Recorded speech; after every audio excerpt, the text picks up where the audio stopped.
Good morning, everyone. We are in Perek Chaf, coming to the end of Sefer Melachim, Aleph.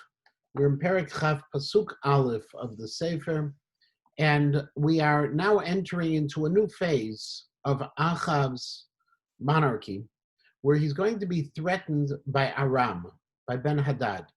We had encountered a Ben-Hadad earlier, back in Perek Tetvav, and at that point, if you recall, Ben-Hadad had entered into an alliance with Asa, the king of the south, to attack the north. And at that point, the north pulled back from what they were building to place siege on the southern kingdom, and they had to defend their own lands. They lost some lands to Aram, and that was the last we had heard of Ben-Hadad. Now Ben-Hadad arises once again. Most likely Ben-Hadad is a generic name for the king of Ashur, and that this would be, as the Dat Mikra and historians suggest, Ben-Hadad II, not the first who we had encountered earlier. Ben-Hadad, Hadad most likely is also the name of their god. Ben-Hadad would be, just like a Lahavdil, a person saying Batya, like Bethia, which we had in Egypt, or saying Benayahu, or some other name like that, where you're talking about the children of. So we're in this new parak. Aram, just to remind you where it is north and east of Eretz Yisrael. And Uven Hadad Melech Aram kavatz et kol chelo ushloshim ushnayim melech ito. And Ben-Hadad went ahead and he put together an army, and also he had 32 kings join with him, visus varechev, and they came with the cavalry. Vaya'al vayatzar al Shomron v'yilachem ba, and they placed siege on the capital city of the north, on Shomron, and they began to fight against this. Now, this battle of Ben-Hadad would make sense within the larger history, because the Arameans, Aram had already succeeded once against the northern kingdom. This could be a continuation of that very same earlier campaign. Vayishlach malachim el Achav melech Yisrael ha'ira. And he sent to Achav, the king of the north, messengers. And the messengers obviously going to deliver a message. Interestingly, after this point in the parak, Achav is going to be described as just Melech Yisrael. And the reason is, in this parak, Achav is acting like a real king. And so he does deserve that title. Vayomer lo, and they told to Achav, Ko amar Ben-Hadad, this is what the king of Aram has proclaimed, Kaspecha uzavcha lihu, your gold and your silver are mine, v'nashecha uvanecha hatovim lihem, and also your good wives and sons, in other words, the most prized members of the family, are mine as well. Interestingly, the Mitzudot David was going to point out here that this terminology of lihem can be understood very simply as he's saying, they will be my vassals. In other words, you're going to now, all of what you own is going to belong to me, and for you to use it, you're going to have to pay a kind of a tax. And as a result of that, Vayan Melech Yisrael Vayomer Kidvarcha Adonai HaMelech. No problem. Just like you said, it's going to be exactly what you think. That's it. It's fine. However, Lechani v'chol asher li, everything that I am and that I have belong to you. Now, following in this approach that he was just thinking, okay, he's going to have to pay some kind of tax. He's threatened. He's trying to avoid a war. He's willing to do so. Vayashuvu hamalachim vayomeru. And then the malachim come back, the messengers come back to him one more time, and they say to him, Ko amar Ben-Hadad lemor. This is what Ben-Hadad said. Ki shalachti elecha lemor. I want you to know that when I said that I had sent this message to you, okay, that point that I had made the message to you, the understanding is different than you thought. I expect you to give them to me. In other words, this, the Radak points out, is very different than what he had thought was the original request. Originally, he thought, pay money. Now he's saying, you're my servants, pay me. Now he's saying, no, I want them. Ki'im ka'et machar, because at this time tomorrow, Eshlach et avdai elecha, I'm going to send my servants to you, v'chipsu et beitcha, and they're going to do a search throughout your entire house, and through the house of all of your servants, and they're going to take anything that you hold as precious, that you truly desire, they're going to be taking. Now, when they say this statement, it's even a step beyond. First step was, and this was according to the understanding of Achav, first step was, you're my servants. Okay, fine. You want me to be your servant? I'll be your servant. I'll pay your bribes. Whatever I need to do, I'll take care of. Second step was, no. I want them physically. Third step is, I'm going to invade your personal space, and I'm going to take whatever I want beyond what I've listed already. That already is a declaration of war, because at this point he's saying, I'm going to go in and I'm going to just loot all of your possessions. That means there's no control anymore in here. And this is a point that the Radak points out and others point out, which is why all of a sudden we're going to see Achav making a major shift. Now, interestingly, Rashi is going to quote from a famous position which is found in the Medrash. It's in the Gemara in Sanhedrin. And Rashi quotes that actually the three steps are as follows. Step one is, and this is again according to Achav, I'm going to take from you your rights. In other words, you're going to be my servant. You'll have to pay me. Step two is, no, I'm going to physically take what you have. Third, I'm going to take the item that is the most precious item to you. Now, given that in step two, he talked about gold, silver, and family, what's more precious than that? And so as a result, the Medrash says, I'm going to take your Sefer Torah. Now, what does it mean to take a Sefer Torah? Interestingly, to take a Sefer Torah from a person who we view as an evil king who worshipped idols should not be a big deal. Unless, if we understand that this Sefer Torah is not your Sefer Torah, but the royal Sefer Torah. It is one of the accoutrements, one of the pieces that a king had alongside him that identified him as a king. No different than a scepter or an orb or a crown. There was also the royal Sefer Torah. According to the Medrash, in other words, what's happening here is that Achav is being told, I'm going to take everything you have and I'm going to take from you the equivalent of your crown. I'm going to demean you to that extent to show who's in charge. And that's the Medrash's explanation. Now, saying it's a Sefer Torah still is a little strange. The Medrash will point out, and this is the Gemara in Ketubot, in Sanhedrin Kuf Bet, Amud Bet, will say that Achav's, we'll see his defense of the Sefer Torah is going to be one of the great merits that Achav is going to have. And because the Medrash says, because Achav defended the Sefer Torah, which is written with the 22 letters of the Hebrew alphabet, Achav was rewarded with 22 years of rule, despite the fact that many of those years he acted in an evil fashion. Yeah, Yafa. Just, it's curious to me. I know that the Torah says that a melech has to write a Sefer Torah for himself.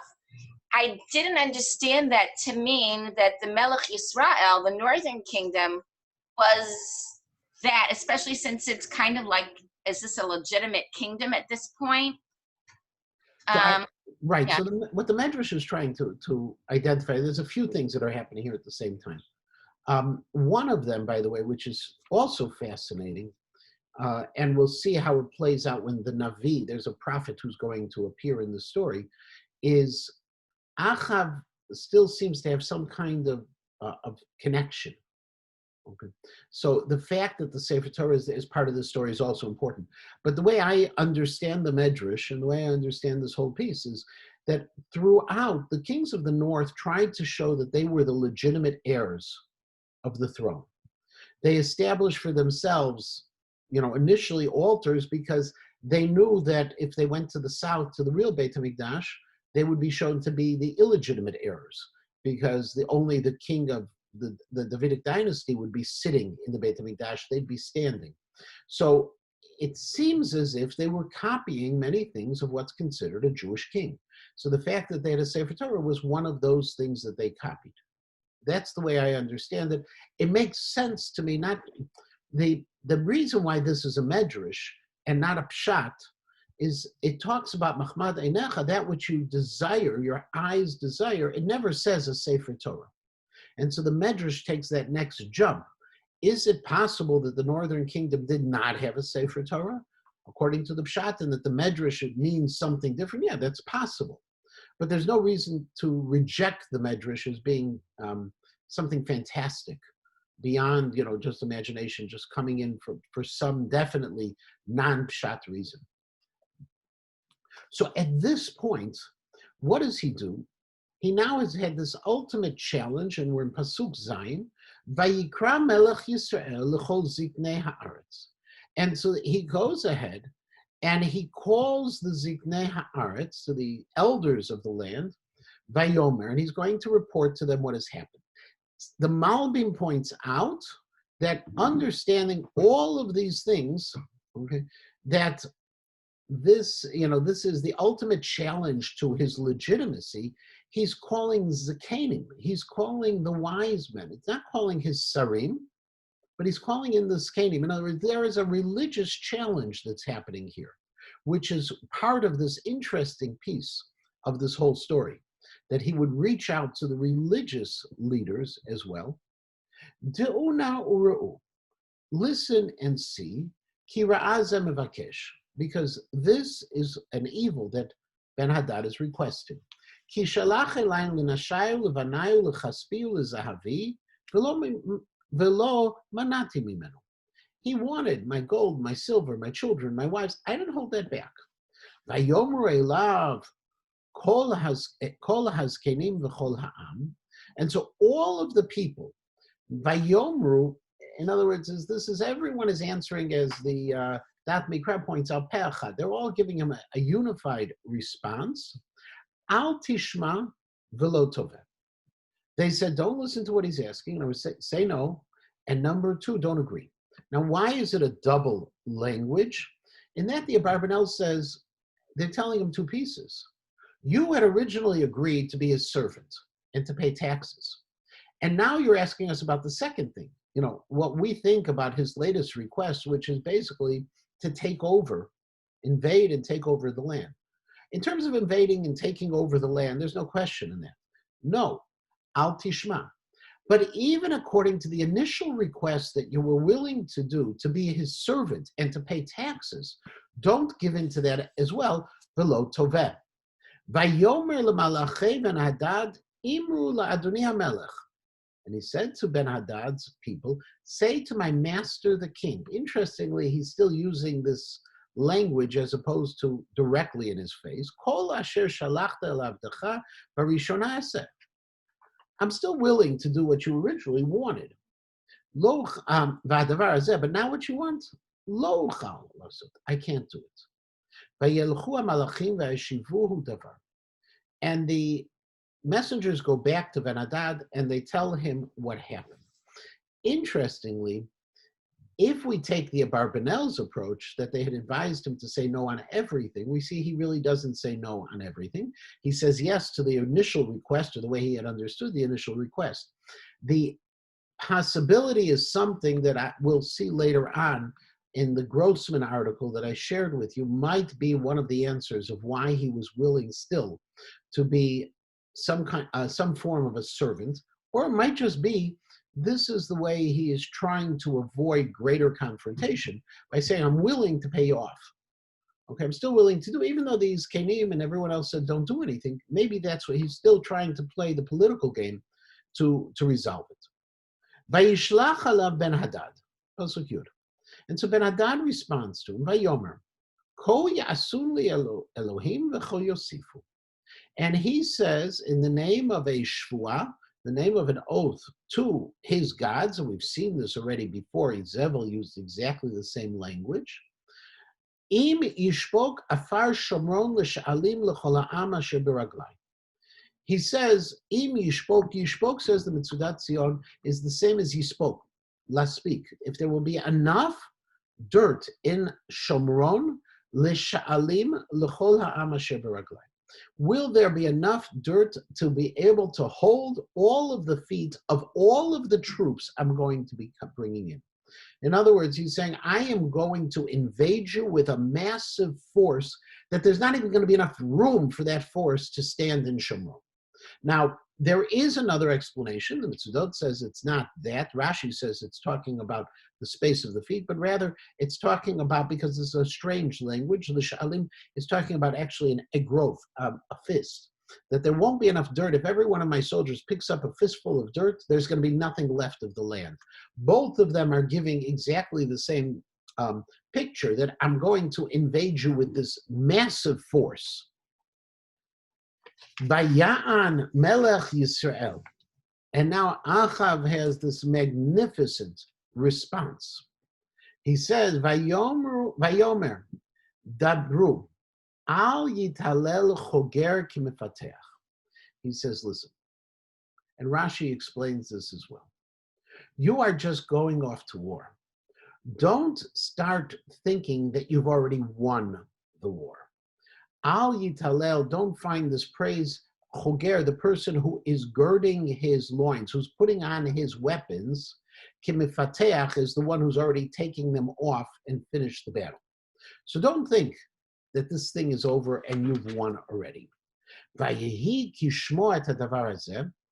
And when Ben Hadad hears this report, he's in the middle of a drinking party, together with the 32 kings in Sukkot.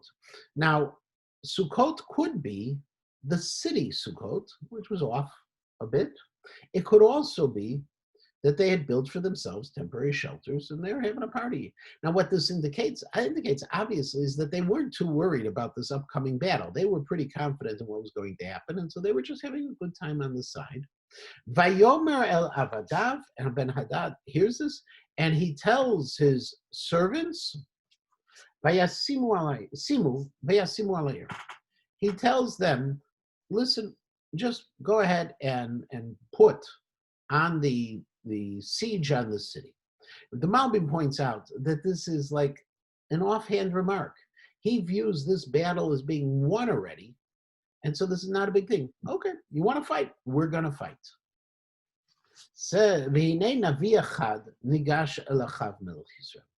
At that moment, a prophet appears. Now, who this prophet is, according to Rashi, is Michayahu ben Yimleh, who is going to appear later on in Perek Chavbet. He actually is, this is the classic kind of approach of a medrash, where we're not given information and the medrash fills in that information with something we already know. It's what I've quoted many times, Professor Orbach having said that one of the ways medrash works is mimaleta eno yadua ima yadua. It fills in that which you don't know with something that you do know. In this case, this Navi comes. But what is even, I think, more interesting than the Navi appearing at this moment is the fact that a Navi appears. Now, we're talking about Achav, who's married to Izebel. Izebel is still worshiping the Asherot. Izebel has threatened Eliyahu Navi's life. Izebel is a completely evil person. Achav had been a weak person until this point. Now we see him standing up as a real king throughout this story. But he has relationships with Nevi'im. We don't see him recoiling when this Navi appears on the scene. It must be that something has shifted drastically after the Har Carmel, after the Mount Carmel incident with Nevi'e Habal. We see, let's not forget, what we've had in this story is we have Sefer Torah according to the Medrash, we have Zekanim appearing, we have a Navi appear. Achav seems to be acting in a way that we would be proud of a Jewish king. Not just the king of the north, but the Jewish king in general. And it's interesting to note the classic Meforshim don't pick up on this, but I think it's something legitimate that needs to be viewed. והנה נביא אחד ניגש אל אחאב מלך ישראל, ויאמר כה אמר Hashem. And the Navi reports and he says, listen, this is what HaKadosh Baruch Hu has said to you. Hara'ita et kol hamon hagadol hazeh? Have you seen this great mass? Hineni notno biyadcha hayom. I am going to put this massive army into your hands today. V'yadata ki ani Hashem. And you will know, not he, not Ben Hadad, you will know that I'm God. Vayomer Achav b'mi. So Achav says, very nice, but who's going to lead this battle? Says the Navi, Vayomer Ko Amar Hashem. This is what God has said. B'na'arei sarei hamedinot. The people who are going to lead the battle are the youth of the ministers of the countries. Now, according to the Barbanel, the Na'arim in this case means very simply the servants of the ministers, the servants of the important people. What ultimately says, the Barbanel, is that the ones who are going to win this war are the lowest class of people, are the people who you would never expect to be able to win the war, because it's all going to be miraculous. According to the Radak, the Na'arim are the children of the Sarim, and this was not an unusual thing that was going on. Why are they with Achav? Because what would happen is, to make sure that all of these Sarim would remain true to Achav, he basically made them turn over one of their children to him. They were held in the palace as hostages to make sure that everything was going to be fine when you go out into the provinces. That's the Radak. It's also possible that the Narim are soldiers. So that's the Dat Mikra says. That's entirely possible. Vayomer, but then Achav says, okay, you want these kids? Mi yasar milchama, vayomer ata. Who is going to lead this battle? Says the Medrash in the Yalkut Shimoni, mi yasar. Yasar really means to bind. What do you mean to bind? Who's going to saddle these horses? Who's going to take the battle and take care of it? Who's going to tie up the horse, put on the saddle on it? Says the Navi, you're going to do it. You, Achav, have to take an active role. You're the Melech Yisrael, but at this point of war now, you're going to have to step up to the plate and do something that normally you would have somebody else do. You have to take this role right now. Vayivkod et na'arei sarei hamdinot. So Achav goes ahead, following the Navi's advice, and he counts. He says, how many people do I have from these Na'arim? Vayu matayim shnayim ushloshim, 232 people. Now, the other side, Ben Hadad, is being described as a massive army that will cover the entire ground, and he's going to fight them with 232, possibly, according to the Abarbanel, the least fit for the battle.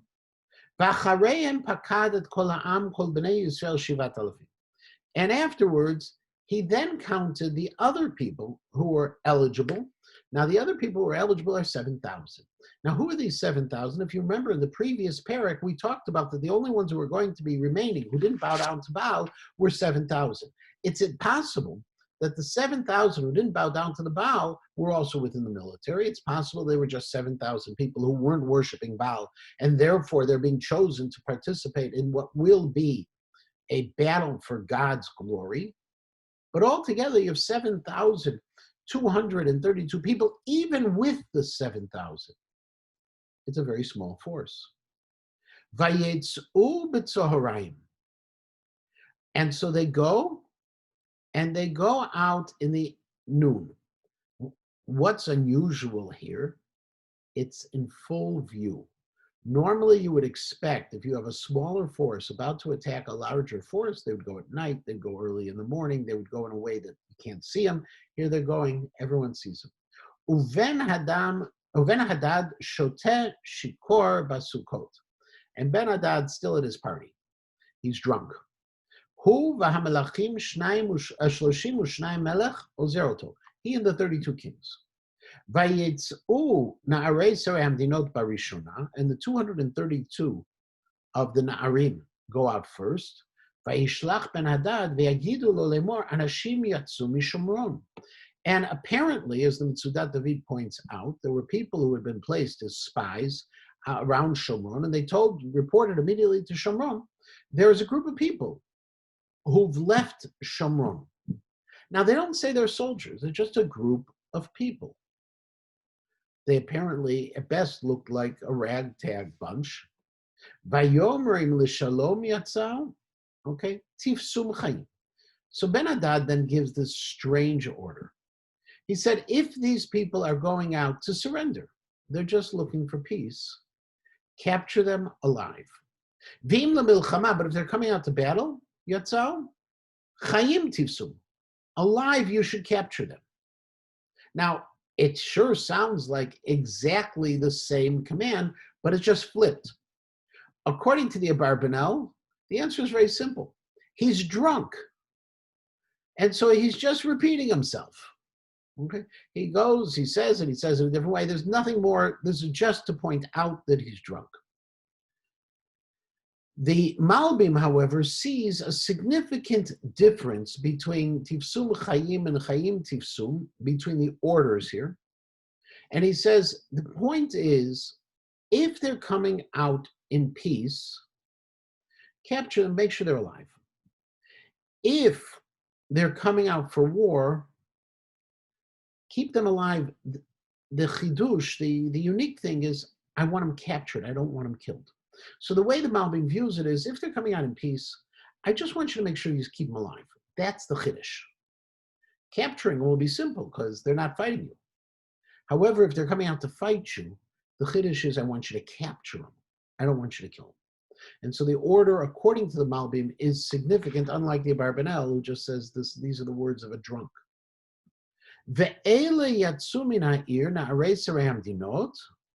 And they come out from the city, and also the 7,000 are following behind. Vayaku ish ishon, and it was each one of the people killed someone else. In other words, they went to battle. Vayanusu Aram, and Aram immediately began running away. Vayirdefem Yisrael, and the Jews are chasing after them. Vayimaled Ben-Hadad melech Aram al susu frashim, and Ben-Hadad though escapes, and he is able to get away on a horse and with an escort of chariots. Now, the question really is, why'd they run away so fast? If you say there are 232 people and there's another 7,000 versus this massive army, and if you say that each one of these people has been successful in killing another person, why are you running so fast? And the reason is because they were afraid of this miraculous battle, according to the Radak. Because according to the Radak, and according to others, many of the Rishonim, none of the 7,232 people died. So there's a battle, they're seeing only their side being decimated. They don't see anyone else. They realize there's something greater at stake, and they run.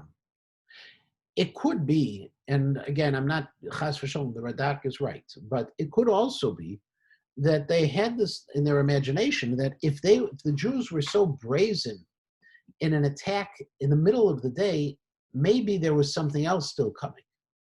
It could very likely be, it could even be that, and we'll see this a little bit later, that the 32 kings and their armies were not as committed to this battle as Ben-Hadad was. That they were in some way mercenary forces with other reasons behind why they joined in the battle, and maybe they weren't willing to enter into this kind of fight. Vayetze Melech Yisrael. And so then Achab goes out, Vayachet Asus Vetarachav, and he begins into the battle, killing or hitting the horses and the chariots. Vayikab Aram Makah Gdolah, and they caused this great damage. They caused great death against the Arameans. Interestingly, the Radak says, wait a second, where was Achav until now? Achav had been given the command to lead the battle. And now Achav walks out. So the Radak says that Achav was scared. Achav didn't have faith. And Achav waited until he saw the initial success of the battle. And after he saw the initial success of the battle, he began going out. What does it mean? He hit the horses and he hit the chariots. The idea was they were attacking the cavalry to be able to then have the people who were riding dismount or fall off and then kill them. That was the strategy that they were using. Vayigash hanavi, and so this prophet now comes again, El Melech Yisrael, Vayomer lo, and he says to Achav, Lech hitchazak, now go and strengthen. B'dau re'eh et asher taseh, know and see what's going to happen, ki l'tshuvat hashana melech harem oleh alecha, because the battle's not over. He's coming back again. What is the idea of hitchazek, strengthen yourself? Well, the simple pshat is, okay, rearm. Get ready for another war and possibly a bigger war. According to the Radak says, no, Yitzchazek, strengthen yourself, b'masim tovim. Get rid of the avodah zarah that you have. You know, this was a miraculous war that you benefited from, but you better now make sure that it's all going to work out well for yourself. Va'avdei melech Aram amru elav. The servants of Ben-Hadad now tell him, Elohei harim Eloheihem. Their gods, those Jewish gods, those are gods of the mountains. Al-Keina chazku mimenu. And that's why they won. Now, what do you mean gods of the mountains? Well, the Ralbag says they attacked Shomron. Shomron's a mountain. You know, in the pagan mind, they're gods of the mountain, and they're gods of the plains, and they're gods of the water, and they're gods of the sky.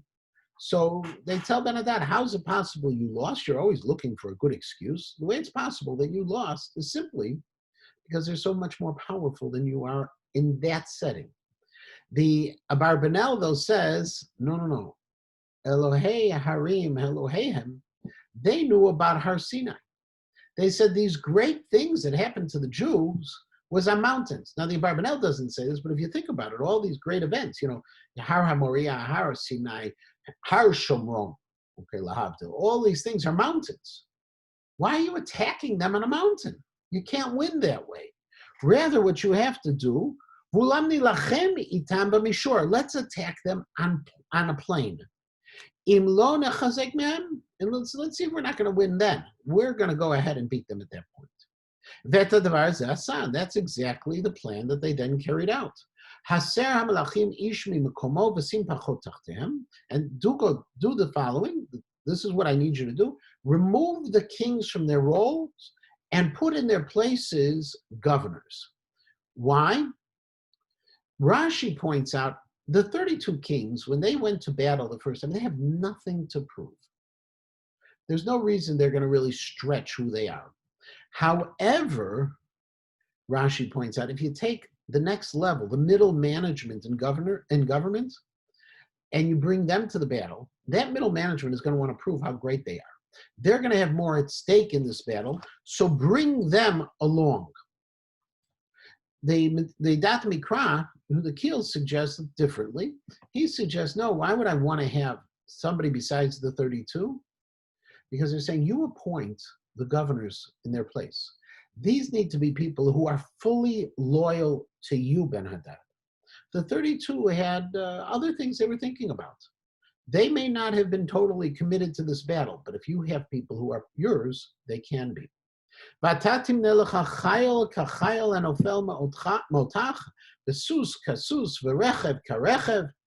go ahead and now recreate the force that you had before, all the horses and the chariots and the people. And now we're going to go to battle against them in a plain. He says, okay, that sounds very, very good. In other words, look, we're going to win. It's simple as that. And so the next year, and he counted the people, he brought them together, and they went to Afek. Now, there's a major machloket of where Afek is located. According to the Abarbanel, Afek is a city in Yehuda. And the reason they would have gone down to Yehuda was simply for the fact, because where they wanted to go is they wanted to go into territory where they could set themselves up. Meaning Yehuda was an ally in some way. And so he said that they go to Yehuda. However, Yehuda Kiel says, no, it doesn't really make sense. Aram is coming from the north. They're coming from the northeast. That afek that they might be going to might be there was an afek over here that is in the southern Golan that makes sense. It's closer to where they're going to be battling. And as a result, pick the afek that makes sense because of the location. And that's where they picked. Moshe Garcia, who some of us know as well, said there was another afek, and that afek is close to Ein Gev, which is a little closer on the other side of the Kinneret that they may have picked, but still within the north. Either one of those responses, really, the point is that he set up camp in afek, Vayal afeka lemilchama in Israel, and that's where he went to be able to battle the Jewish people. Uvenei Yisrael hotpakdu v'chalkilu. And in the meantime, what's happening is the Jewish people are getting ready. They're rearming. The chalkilu is that they really take care of all of the needs they have. Vayelchu likratam, and they're going to fight Aram. Vayachanu b'nei Yisrael negdam, and the Jewish people encamped opposite the camp of Aram. Kishnei chashifei izim. And what they look like is like two flocks of goats. Now, what is this talking about? Well, you're talking about a massive force, and you're using hyperbole to show how tiny the Jewish people were. That's what it's happening. V'aram milu et haaretz. Aram covers the earth. Vayigash ish Elokim, vayomer al melech Yisrael. So along comes the Navi once again, and he speaks to the king. Vayomer komar Hashem, and this is the word of God. Yan asher amru Aram, Elohei Arim Hashem, velo Elohei Amakimu. Because Aram is claiming that their loss was due to the fact that God was only the God over the mountains and not the God over valleys. I'm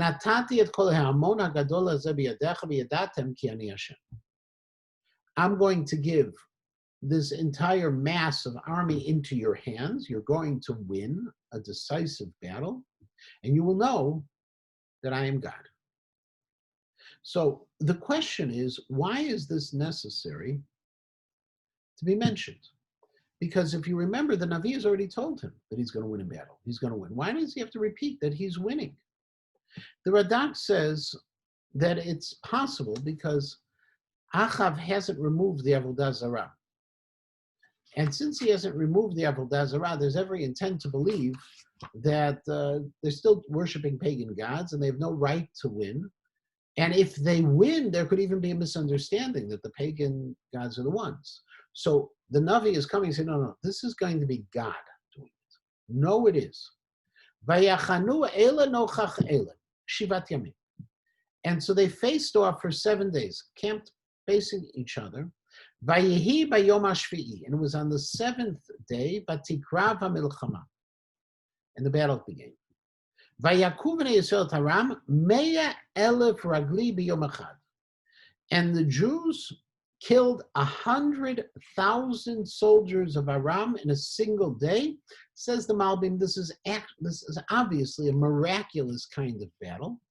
Vayanusu anotarim, Afeka, and the rest of the Arameans began running back to camp at Afek. El Ha'ir, to the city. Vatipol lachoma al 27,000 ish anotarim. And when they got there, the wall fell on the 27,000 remaining soldiers who went into this fortified city of Afek. Now, how did it fall? We don't know. Now, if you remember those 7 days of wall falling, it sounds a little bit like Yericho. There is a machloket. Many of Chazal say this was, again, another miracle that occurred, that the wall came tumbling down. On the other hand, it could also be that it was through the battle. Uven Hadad nas v'yavo el ha'ir cheder b'chader. And Ben Hadad, however, escaped into the city, and he was one room into the next. He was in an inner room. Now, interestingly, Josephus in Antiquities, Book 8, sentence 38, he writes the following. I didn't print it out for you, but I'm just giving to you. It says, now there were slain in this battle 100,000 more, but Ben-Hadad, the king of the Syrians, fled away with certain others of his most faithful servants and hid himself in a cellar underground. Okay, that the Cheder B'Chader was not an inner chamber, but he was underneath the ground, and that's the way he explains it. So what, Vayomru Elav Avadav, and his servants, this is Ben-Hadad's servants, tell him, Hinena Shamanu, Ki Malchei Beit Yisrael, Ki Malchei Chesed. We heard that this northern kingdom, they're a kingdom of chesed, of grace, of mercy. Okay, Targum Yonatan says Malchei Gomlei Chista, that there was Gemilut Chasadim, and the Radak says, hey, maybe they're going to let you go. Nasima Nasakim B'motneinu, let us go out to them dressed in sackcloth, V'chavalim b'roshenu, and ropes on our heads. V'neitzeh Melech Yisrael ulai yechayet nafshecha. Maybe he'll let you live. Now, the symbolism of the clothing is a combination. The wearing of sackcloth is a statement of mourning. In other words, what it ultimately means is that they're going out like waving a white flag. They've given up. The chavalim, however, beroshenu, the ropes on the heads, interestingly, what Tzadot says, they wore nooses around their necks to show that they know they're dead men. So they will come out with this symbolism, walking out. They say, maybe we'll get to live. And so that's exactly what they did. And they came to Achav.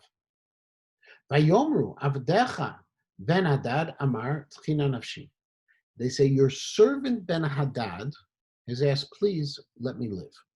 Notice the change. Okay, in the past, Achav has been referring to himself as the servant of Ben-Hadad. He's been referring to Ben-Hadad as Adoni, as my master.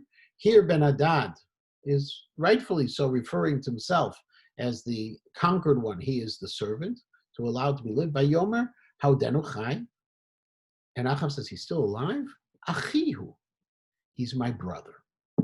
Now, this is a very, very strange statement, the Achihu. Completely unexpected, and not only unexpected by us, but unexpected by Ben-Hadad's people, because the next psukim, Vanashim Yenachashu, the people immediately, they began to figure out what's going on here. They realized that their master, Ben-Hadad, is safe, that something's going on weird. Very strange with this Achav fellow, that he's referring to Ben-Hadad as a brother. And they went ahead, and this phrase is a very strange phrase. We're not really sure what it means. Okay, Vayimaharu v'yachaltu could mean v'yachlutu, could mean very quickly. Lashon Hirut, says the Radak. Okay, that before he even was able to finish the words Achihu, they went ahead. Vayomru Achicha Ben-Hadad, and they immediately said, when they hear what's happening, real quickly they respond before he has a chance to say anything. He said that Achav says Achihu, and they say Achicha Ben-Hadad, real quickly, just building it in, okay, as if there was as if the pasuk kind of was overlapping from the previous pasuk itself.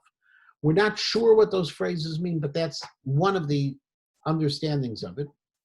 But Vayomer bo kachuhu vayetzelah Ben-Hadad ve'aleu al merkava, and he comes out of hiding, and Achav helps him get up into the chariot. Vayomer elav, and Ben-Hadad then says, Ha'arim asher lakach avi me'et avicha, Ben-Hadad won, right?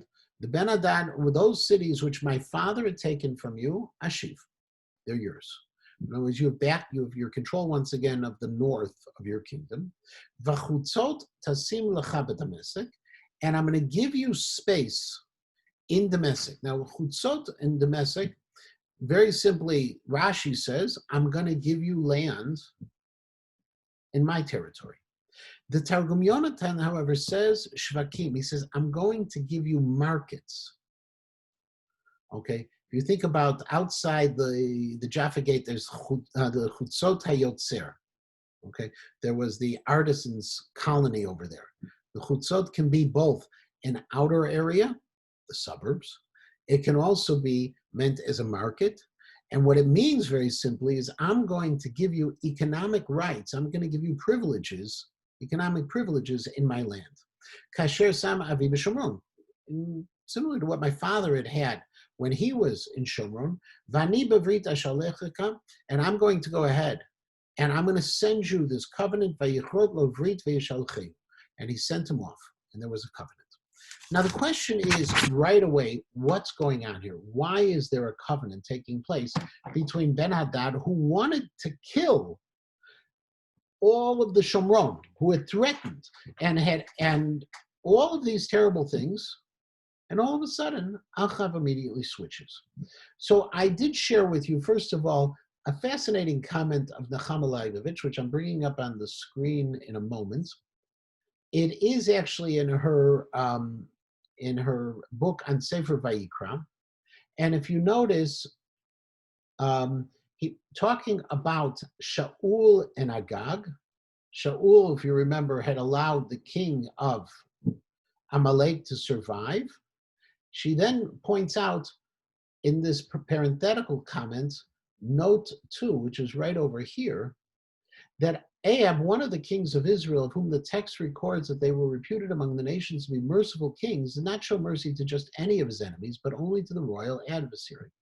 The king condemned to utter destruction, calling him brother, even when they both sent their armies against each other to annihilate and exterminate each other.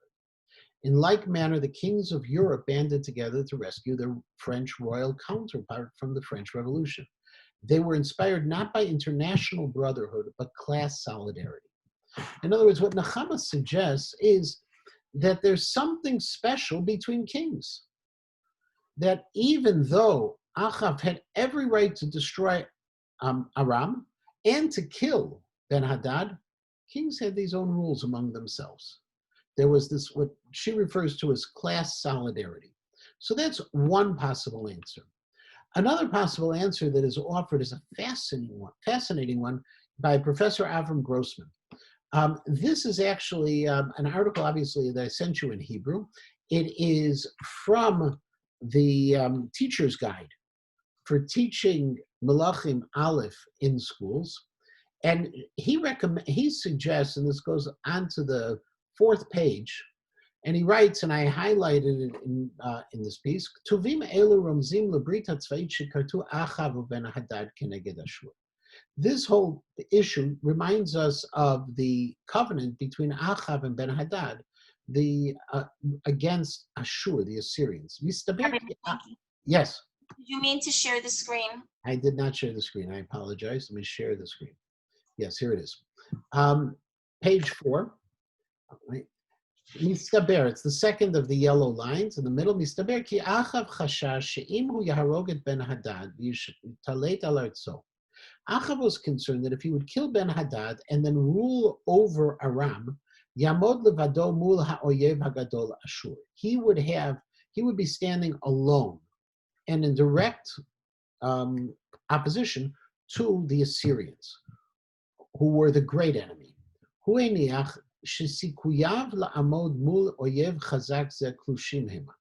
He felt that that be able to withstand the Assyrians was very weak.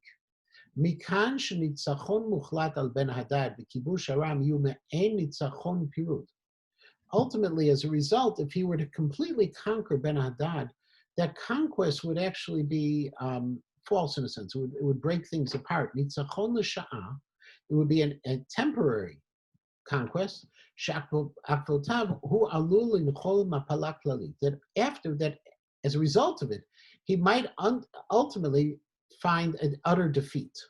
It would seem to be, therefore, that he behaved כמדינאי המרחיק ראות והחפץ את טובת עמו וטובת ארצו. Okay, he goes ahead and he's acting like this politician. תכונות חיוביות אלו מצויות גם בפעולות האחרות של אחאב כפי שיציין להלאה. And there are other things that, other positive things that Achab did from a political standpoint that when you look at it, you may not understand it, but we'll see a little bit later. For example, בבריתות מעין אלו תמונה למעשה השקפה כי הניצחון הוא ברוב חיל וכוח. Okay, the problem though was that when you make a covenant with a foreign enemy, with a goal that together you'll be able to withstand Ashur, it also says that you don't believe in God. You believe with all of these covenants, and we could get into a very political conversation about modern history now, that you don't have that level of faith.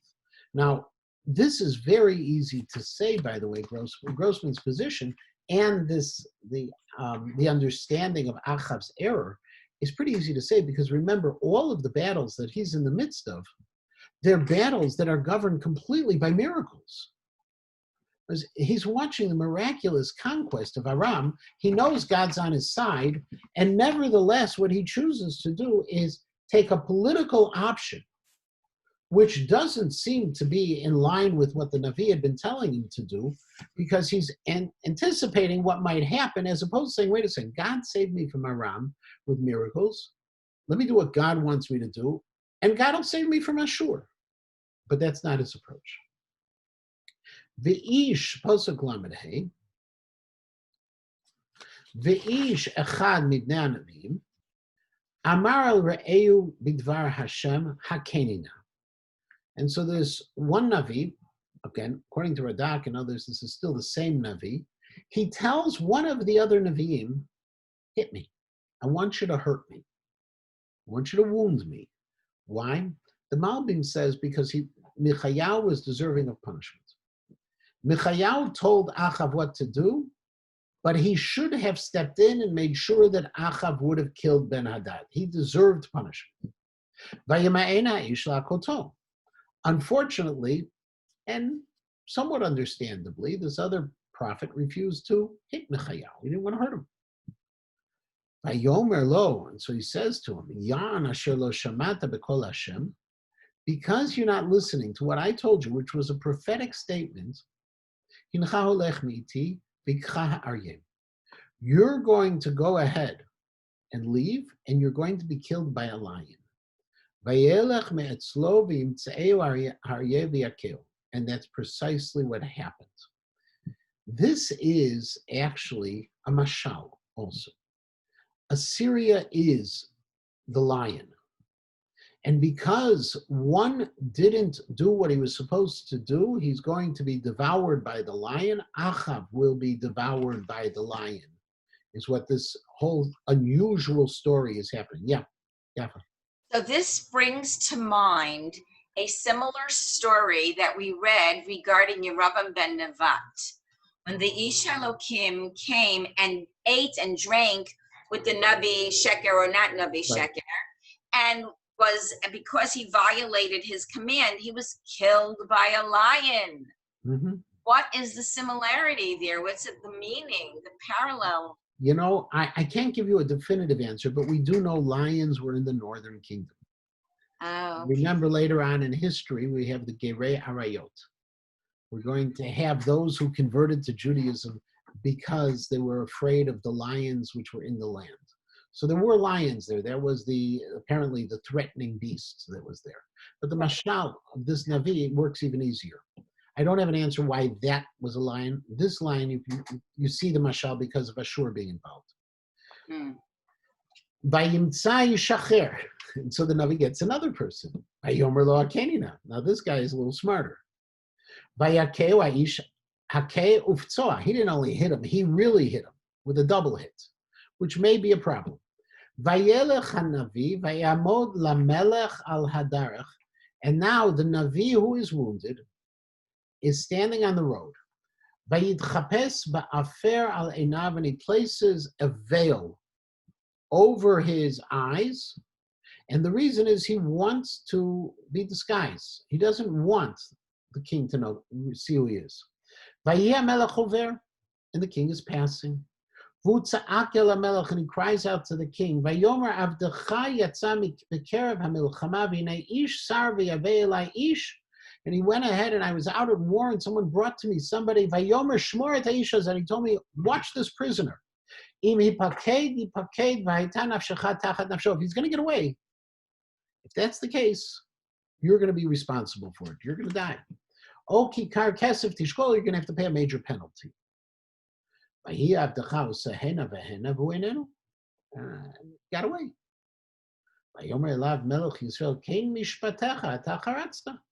And so the king says, that's your punishment. You should be punished. You were wrong in all of this. And now the Navi removes the veil from over his eyes. Oh, and the king recognizes who he is. And he says to him, Ko Hamar Hashem, this is what God now has said. Yan shilachta ta'ish chermi miyad, because you sent this person who was captured, who was ready to be killed, who was ready, as the Targum Yonatan says, the Chayev Tol, who was, had a death sentence over him, you're going to die. And your people will suffer by his people. And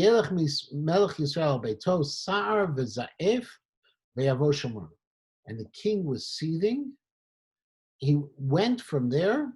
He was angry and he was sad at the same time. And he went back to Shomron. Now, two things are still remaining in the story that we have to deal with. Interestingly, he is cursed for not killing Ben-Hadad. But we don't see any command directly that he should kill Ben-Hadad. So the Yerushalmi, which is followed by Rashi, says there was a command to kill Ben-Hadad, and he violated that command. Others would just say it's understood. You're supposed to destroy these people. Why would you give kavod to the king? And the way he gave the kavod to the king was demeaning his own kavod. You help the king up. You go ahead and you call him your brother. This is demeaning the malchut itself. You can't do that. You were wrong. The way he did it and what he did was wrong. That's issue one that's been out there. Rashi addresses it immediately, and he talks about this as well. The other piece is that there is another take on the king going sar v'za'ef, which we normally say he was upset and he was angry, and we see it in Josephus. Josephus at the end, book 8, chapter 5, he says, upon which Achav was very angry at the prophet and gave commandment that he should be put in prison and there kept. But for himself, he was in confusion at the words of Michaiah and returned to his own house. That there were two different emotions. Sar v'zayv is not only about him. He was angry at the prophet and he put him in jail, but he was troubled by what Michaiah told him, that he's going to die and his people will be in place of the other people. Achav in this chapter, in other words, has this amazing thing where he has this direct communication with religious leadership. According to the Medrash, he's defending religion, defending a Sefer Torah. And yet at the end of the day, he commits a sin which is of great significance, not that much different than Shaul and Agag keeping Amalek alive. One was a mitzvah d'oraita, which you find, in the Torah. The other is a mitzvah coming from a Navi. Both of them are from God. In both cases, it's going to lead to the downfall. Achav, we still have more stories to deal with. We're not done with him. But in this chapter, you have that full range of possibilities. And we'll stop right here. See you next week, same time, same place, unfortunately, on Zoom. One of these days we'll be back in person, but we have to wait for Alida to come back from Israel, and then we'll be able to start the in-person ones regularly.